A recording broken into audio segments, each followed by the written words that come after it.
उड़पड़ ने 84 में बोर्ड लगा कि मछली पकड़ने वाले को मछली पकड़ने दो और अशोक मेहता को दिल्ली भेज दो।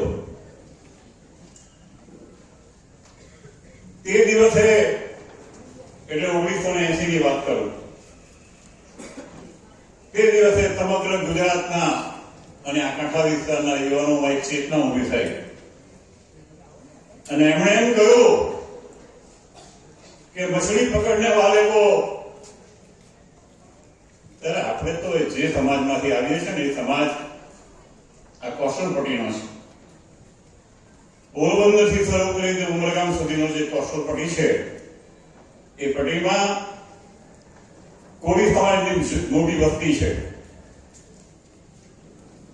ત્યારે આ વિસ્તારના યુવાન સાથીઓએ તે દિવસે ભાઈ એડી પટેલ અને રમણભાઈના નેતૃત્વમાં એક ઝુંબેશ ઉપાડી કે અમને એમ કહ્યું કે ભાઈ મछली પકડને વાલે.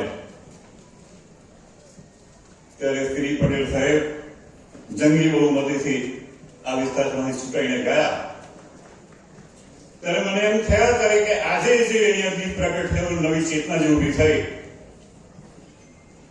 એના પાયામાં પણ આપણે સૌ છીએ અને આવતા દિવસોની અંદર આ ગાંધીનગરના દ્વાર જે છે એને ખખડાવવાનું કામ આ યુવાન સાથીઓમાં કરવાનું છે.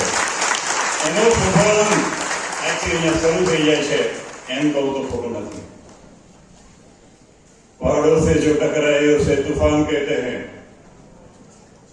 पहाड़ों से जो टकराए उसे तूफान कहते हैं और तूफान से जो टकराए उसे कोड़ी समाज के युवान कहते हैं.